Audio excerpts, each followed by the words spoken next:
أعوذ بالله من الشيطان الرجيم بسم الله الرحمن الرحيم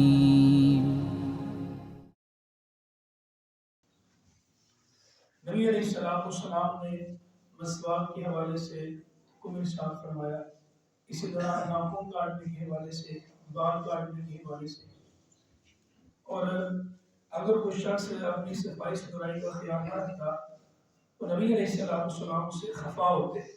حضرت جابر رضی اللہ عنہ سے روایت ہے، آپ فرماتے ہیں نبی علیہ السلام ہمارے یہاں تشریف لائے تو ایک شخص کو بڑا گندا دیکھا، اس کے سر کے بال بکھرے ہوئے تھے، تو نبی علیہ السلام نے اس سے فرمایا کہ کیا اس کو ایسی چیز نہیں ملتی جس سے یہ اپنے بالوں کو اکٹھا کر لے؟ اور پھر ایک اور شخص کو دیکھا کہ جس کے کپڑے میلے ہوئے تھے، تو نبی علیہ السلام نے اس سے فرمایا نہیں، اس کو جا کر کہو کیا اس سے ایسی چیز نہیں ملتی جس سے اپنے کپڑوں کو دھو لے؟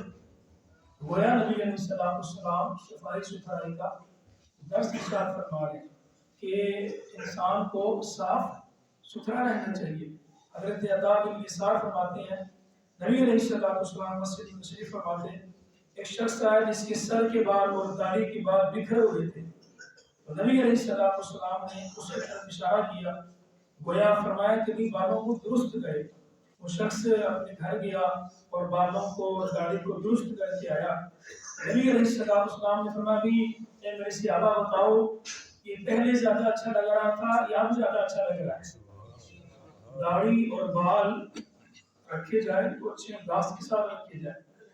آپ کی زلفوں کو دیکھ کے، آپ کی داڑھی کو دیکھ کے لوگ داڑھی رکھیں، اس انداز کے ساتھ رکھنے چاہیے۔ لوگ کہیں یار دیکھو مدینے والے مصطفیٰ کی سنت کس پہ اتنی اچھی لگتی ہے تو مجھ پہ اتنی اچھی لگی، اس انداز کے ساتھ اپنی صفائی ستھرائی کا اسلام نے حکم دیا، اور پھر ساتھ ساتھ اپنے بچوں کی صفائی ستھرائی کا، اپنے کپڑوں کی صفائی ستھرائی کا، اپنی سواری کی صفائی ستھرائی کا۔ حضرت سہل بن حنظلہ فرماتے ہیں کہ نبی علیہ السلام نے ارشاد فرمایا کہ تم جو لباس بھی پہنتے ہو اسے صاف ستھرا رکھو، اور پھر فرمایا اپنی سواریوں کی بھی دیکھ بھال کرو، اور تمہاری ظاہری ہیبت ایسی ستھری اور پاکیزہ ہونی چاہیے کہ جب تم لوگوں میں جاؤ تو لوگ تمہاری عزت کریں۔ اسی طرح حضرت عائشہ صدیقہ سے روایت فرماتے ہیں کہ بے شک اسلام صاف ستھرا دین ہے، تم بھی اس سے نظافت حاصل کرو، کیونکہ جنت میں نبی علیہ السلام نے ارشاد فرمایا صاف ستھرے رہنے والے لوگ داخل ہوں گے، اس کے علاوہ جو لوگ ہیں وہ نہیں داخل ہوں گے۔ اپنی صفائی کا خیال رکھیں، اپنے بچوں کی صفائی کا، اپنی سواریوں کی صفائی کا، اور ساتھ ساتھ میں کئی دفعہ یہ بات عرض کر چکا کہ اپنے آس پاس کے ماحول کا بھی صفائی کا خیال رکھیں۔ ہم جس گھر میں رہ رہے ہیں یا جس محلے میں رہ رہے ہیں وہ گھر بھی ہمارا ہے، اور ساتھ ساتھ اس کے سامنے جو گلی ہے وہ بھی ہماری ہے۔ ہم جہاں اپنے گھر کی صفائی ستھرائی کرتے ہیں یہ نہیں ہونا چاہیے کہ گھر کی صفائی ہم نے کی وہ کوڑا نکال کے ہمیں باہر جو ہے وہ ڈھیر لگا دیا، اور وہ شام تک ڈسٹبن باہر پڑی ہے، وہ ساری گلی میں سیر تفریح کر رہی ہے، ایسے نہیں ہونا چاہیے۔ وہ سارا آپ نے اپنے گھر کا کوڑا نکال کے باہر رکھ دیا، وہ ساری گلی میں گشت کر رہا ہے، یہ چیز نامناسب ہے۔ نبی علیہ السلام نے ارشاد فرمایا کہ مسلمان کی ہر جوڑ پہ صدقہ ہے، یعنی مسلمان کوئی بھی کام کرتا ہے اس کو اس پر ثواب ملتا ہے۔ پھر نبی علیہ السلام نے فرمایا کہ سب سے جو افضل عمل ہے وہ لا الہ الا اللہ۔ پھر فرمایا کہ اور جو ایمان کی 70 شاخیں بیان کر رہے ہیں اس میں فرمایا سب سے افضل شاخ یہ ہے، اور فرمایا کہ اذیت سب سے کم درجہ والی جو ایمان کی شاخ ہے وہ یہ ہے کسی اذیت دینے والی چیز کو راستے سے ہٹا دینا، راستہ صاف کرنا۔ بلکہ ابو داؤد شریف کی ایک روایت ہے، نبی علیہ السلام ایک جگہ جہاد سے واپس آ رہے تھے غزوہ سے، تو راستے میں ایک جگہ پڑاؤ کیا، تو صحابہ کرام رضوان اللہ تعالی علیہ مجمعین نے خیمے لگائے، اس انداز کے ساتھ لگائے کہ راستہ بند ہو رہا تھا، اور کچھ راستہ رکا ہوا تھا، کچھ گزرنے کا راستہ تھا۔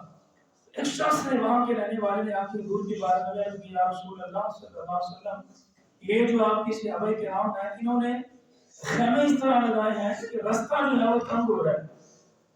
تو نبی علیہ السلام نے ایک شخص کو بھیجا اور کہا کہ بھئی جا کر اعلان کر دو کہ جس شخص کے خیمے سے گلی تنگ ہو رہی ہے، رستہ تنگ ہو رہا ہے یا رستہ بند ہو رہا ہے، ہم جہاد سے واپس آ رہے ہیں، اللہ اس بندے کا جہاد قبول نہیں کرے گا. کسی کو تکلیف دینا دیکھیں کہ کتنی بڑی بات ہے. حضور فرما رہے ہیں جہاد سے آ رہے ہیں لیکن اللہ تعالیٰ اس سے بندے کا جہاد قبول نہیں کرے گا. اور ترمذی شریف کی روایت ہے نبی علیہ السلام نے ارشاد فرمایا اللہ تعالیٰ قیامت والے دن ایک بندے کو اپنے سامنے کھڑا کرے گا اور اس سے فرمائے گا میں نے تیرا کوئی حساب کتاب نہیں دیا، جا جنت میں چلا. تو وہ شخص کہے گا مالک مولا تو ان اللہ علی کل شیء قدیر ہے، ہر شے پہ قادر مطلق ہے، مجھے بتایا جائے کہ مجھے بغیر حساب کتاب کے جنت میں بھیجنے کی وجہ کیا بنی. اللہ پاک نے ارشاد فرمائے گا تو جا رہا تھا، بے دھیانی میں جا رہا تھا اور تیرا پاؤں نے پتھر سے ٹکرایا، تو نے اس پتھر کو اٹھا کے ایک طرف رکھ دیا اس نیت سے کہ جیسے مجھے اس سے تکلیف ہوئی ہے نا کسی دوسرے مسلمان بھائی کو تکلیف نہ. مجھے تیری یہ ادا پسند آ گئی اور اس ادا کی وجہ سے میں نے تجھے جنت میں داخلے کا فیصلہ کروا دیا. چھوٹی سی چیز. میرے عزیز اپنی صفائی کا خیال رکھیں اور اپنے بچوں کی، اپنی سواریوں کی اور پھر اپنے آس پاس کے ماحول کا خصوصی طور پر خیال رکھیں کہ ہمارے آس پاس کا ماحول جو ہے وہ کس طرح کا ہے. پھر میں آپ سے یہ بھی عرض کروں گا کہ ہم لوگ مسلمان ہیں، اپنے گھر کی حفاظت کرتے ہیں، ایسا ہے نا؟ اللہ کے گھر کی حفاظت، دیکھ بھال، صفائی ستھرائی اپنے گھر سے کئی گنا ہمیں زیادہ کرنی چاہیے. یہ نہیں ہونا چاہیے کہ اپنے گھر کی تو ہم صفائی ستھرائی کا خاص خیال رکھ رہے ہیں لیکن اللہ کے گھر میں ہم لوگوں کو پرواہ نہ کسی چیز کی. تو ہم بیت الخلاء سے بھی باہر نکلے تو ہم پانی نہ ڈالیں. یہ باتیں اس طرح کی ہیں، ہم کر تو ہچکچاتے ہیں کہ یہ باتیں بھی ہم اپنے نمازوں کو بتائیں گے اور سمجھائیں گے کہ یہ کام بھی آپ نے کر کے جو ہے پانی ڈال کے آنا ہے، یہ نہیں آنا. یہ باتیں سمجھانے والے نہیں ہوتی. اس طرح ہم اپنے گھر کی ایک ایک چیز کا خیال رکھتے ہیں. اللہ کے گھر کی ہماری زیادہ ذمہ داری ہے کہ ہم ایک ایک چیز کا اس کا خیال رکھیں. اگر بیت الخلاء سے آ رہے ہیں تو اس کا بھی خیال رکھیں کہ پانی ہمیں ڈالے کہ نہیں ڈالا. اگر ہم لوگ وضو کر کے آ رہے ہیں تو دیکھ لیں کہ ٹوٹی بند بھی ہوئی نہیں ہوئی. ایسے تو کھلی تو ہم چھوڑ کے نہیں آگے.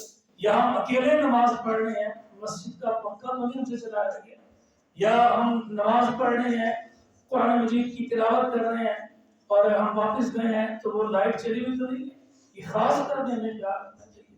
پھر آج جمعۃ المبارک کا دن ہے تو جمعۃ المبارک میں ویسے نبی علیہ السلام نے فرمایا کہ سرما لگانا میری سنت ہے، سر میں تیل لگانا میری سنت ہے، ستھرا لباس پہننا، اچھا لباس پہننا یہ میری سنت ہے، ناخن کاٹنا یہ رسول اللہ کی سنت ہے. روزے میں ناخن کاٹ سکتے ہیں، بال بھی جو ہے وہ کاٹ سکتے ہیں روزے کی حالت میں، روزے کو نقصان نہیں دیتے. پھر نبی علیہ السلام کی ایک سنت یہ بھی ہے کہ جمعۃ المبارک والے دن جلدی مسجد میں آیا جائے. ہمارے یہاں ٹرینڈ یہ بن گیا ہے کہ ابھی سلام پھرنے کی دیر ہوتی ہے تو فٹافٹ نماز چلے جاتے ہیں اور آتے بھی اس وقت ہے جب امام صاحب تکبیر تحریمہ کہہ رہے ہوتے ہیں. یہ مثال نہیں ہونا چاہیے. آپ یہ مجھے مثال دیتے ہوئے شرم آتی ہے، آپ کسی چرچ کے آگے جا کر دیکھیں تو آپ ان کی باتوں کا دن ہوتا ہے، وہ صبح 10 بجے سے لے کے 2 بجے تک ان کی چرچ کے باہر بائکوں کی لائنیں لگی ہوتی ہیں اور وہ 3-4 گھنٹے اپنے چرچ کو ہفتے بعد دیتے ہیں. ہم لوگ جمعہ ہفتے بعد آئے پلٹ کر کے اور ہم لوگ فٹافٹ سے اسلام پھرے اور فٹافٹ باہر نکل جائیں جیسے بائکار لگی ہے ہم نے جا کے آپ کو جانے. یہ مثال نہیں ہوتی. ہفتے میں ایک دن آتا ہے درود و سلام پڑھنے کا، کھڑے ہو کے مصطفیٰ کی ذات پڑھنا چاہیے، درود و سلام پڑھنا چاہیے. تو جمعہ والے دن کی سنتیں ہیں کہ جلدی آیا جائے اور پہلی صف میں اگر جگہ مل جائے تو پہلی صف میں بیٹھا جائے. حضور نے فرمایا کہ بندہ جمعے والے دن آیا اور پہلے آیا اور پہلی صف میں آ کر کے بیٹھ گیا، اللہ تعالیٰ اس کو ایک اونٹ ذبح کرنے کا ثواب عطا فرماتا ہے. اس کے بعد دوسری صف میں اگر کوئی آیا اللہ تعالیٰ اس کو گائے ذبح کرنے کا ثواب عطا فرماتا ہے. پھر تیسری صف میں آیا اللہ تعالیٰ اس کو بکری ذبح کرنے کا ثواب دیتا ہے اور چوتھی صف میں آیا تو اللہ تعالیٰ مرغی صدقہ کرنے کا ثواب اور پانچویں صف میں آیا تو اللہ تعالیٰ انڈا صدقہ کرنے کا ثواب دیتا ہے. اللہ پاک کی بارگاہ میں دعا ہے اللہ ہم سب کو عمل کرنے کی توفیق. من از ریشه خشک و زردم خودم را بی تو گم کردم.